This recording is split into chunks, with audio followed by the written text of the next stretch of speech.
مفتی صاحب جو کمان ہے مفتی صاحب، اہل ایمان کی، ایمان والوں کی قیامت کے دن کیا کیفیت ہوگی، اس پر تو بھائی پورا بیان کریں گے انشاءاللہ۔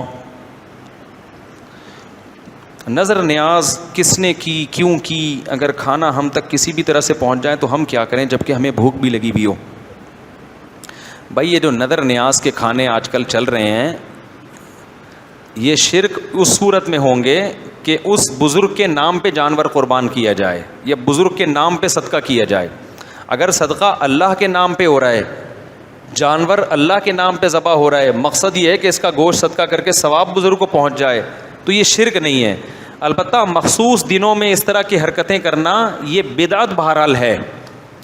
تو جب آپ ایسا کھانا کھاتے ہو یا قبول کرتے ہو تو بدعت کی تائید ہوتی ہے، ٹھیک ہے نا؟ تو جب بھی کوئی اس طرح کا کھانا لایا کرے، آپ بولو بھائی ہم نظر و نیاز والے نہیں ہیں، ہمیں جب صدقہ کرنا ہوتا ہے تو ہم کسی بھی غریب کو کھلا دیتے ہیں، تو آپ بھی جب صدقہ کرنا ہو کسی بھی غریب کو کھلا دو۔ ویسے بھی صدقے خیرات کے کھانے کھانا یہ عزت دار لوگوں پہ سوٹ نہیں کرتے۔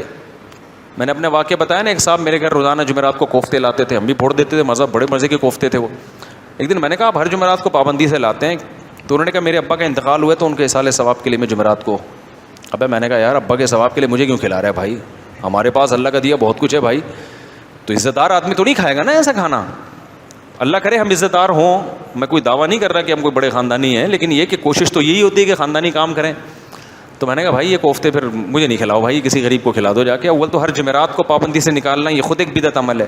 صدقہ تو جب چاہو جس کو چاہو کسی بھی وقت دے دو، تو اس لیے ایوائڈ کرنا چاہیے۔ میرا بھائی شادی شدہ ہے مگر بیوی بچوں کا خرچہ نہیں اٹھاتا، اس کو بہت سمجھایا، اس کے بیوی بچے در در کی ٹھوکریں کھا رہے ہیں مگر وہ نہیں سدھرتا، وہ آپ کے بیان میں آتا ہے، اس کو سمجھا دیں کسی کی زندگی برباد نہ ہو جائے۔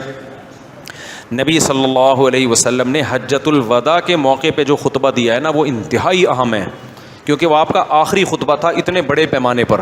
اس میں آپ نے بہت ہی اہم چیزوں کو ہائی لائٹ کیا ہے۔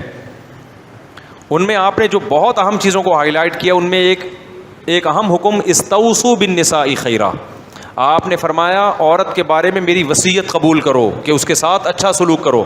اس کے لیے آپ نے آرڈر کا لفظ استعمال نہیں کیا، بلکہ کیا لفظ استعمال کیا؟ وصیت۔ وصیت وہ عمل ہے جو مرتے ہوئے انسان کر کے جاتا ہے۔ آپ بتاؤ مرتے ہوئے آپ بہت امپورٹنٹ بات کر کے جاؤ گے نا۔ مجھے بتاؤ ایک آدمی مر رہا ہے، ساری اولاد کو بلایا، بچے ایک دم ہوشیار ہو جاتے ہیں، ابا اب دنیا سے جا رہے ہیں، کوئی بہت اہم بات کریں گے، ابا بتائیے اہم بات کیا ہے؟ بھئی اہم بات یہ ہے کہ اس بچے کے بال بہت بڑے ہو گئے ہیں، اس کو کٹوا کے لے آؤ۔ آپ بولو گے ابا کا دماغ کیا ہو گیا ہے؟ موت کے خوف سے خراب ہو گیا۔ ابا یہ بات کوئی اس وقت تو ہم آئے تھے، پتہ نہیں کوئی بہت ہی اہم بات کرنی ہوگی۔ تو ایسے موقع پہ ابا کروڑوں کی جائیدادیں یا اس طرح کی چیزوں کی بات کر رہے ہوں گے۔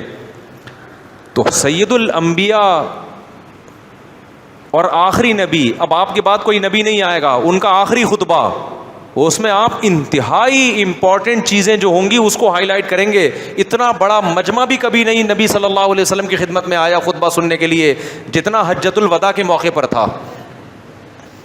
اور یہ وہ خطبہ ہے جس کو آپ نے لکھوایا باقاعدہ، حالانکہ آپ صلی اللہ علیہ وسلم خطبوں کو لکھواتے نہیں تھے۔ اس خطبے کو آپ نے فرمایا اکتبوا لی ابی شاہ، ابو شاہ ایک صحابی تھے، فرمایا ان کو لکھ کے دو، یہ تبھی تو محفوظ ہوا، یہ لکھوایا آپ نے اس خطبے کو۔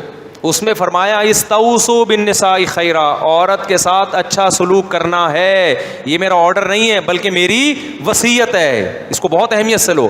تو اس اچھے سلوک میں یہ بھی ہے کہ شادی سے پہلے تو مر رہے ہوتے ہیں، ایسے ایسے دعوے کر رہے ہوتے ہیں، میں تارے توڑ کے لے آؤں گا، میں یہ کر دوں گا، اور نکاح کے بعد پھر اس کے بنیادی خرچہ بھی نہیں اٹھا رہا، ٹائم ہی نہیں دے رہا اس کو۔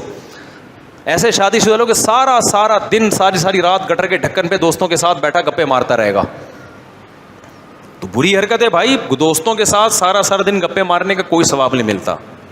تو گھر میں جو رخصت ہو کے آئی ہے اس کو تھوڑا ٹائم دو، اس کے ساتھ تھوڑا گپ شپ، اپنی بیٹیوں بہنوں کے لیے جو چاہتے ہو دوسروں کے ساتھ بھی وہ سلوک کرو نا۔ تو یہ بہت بری حرکت ہے۔ اور اگر کسی کی بیوی یہاں تک حالات آ گئے ہیں کہ وہ خود کمانے پر مجبور ہو گئی ہے، تو یہ تو مرد کے لیے ویسے بھی غیرت کے خلاف ہے یار۔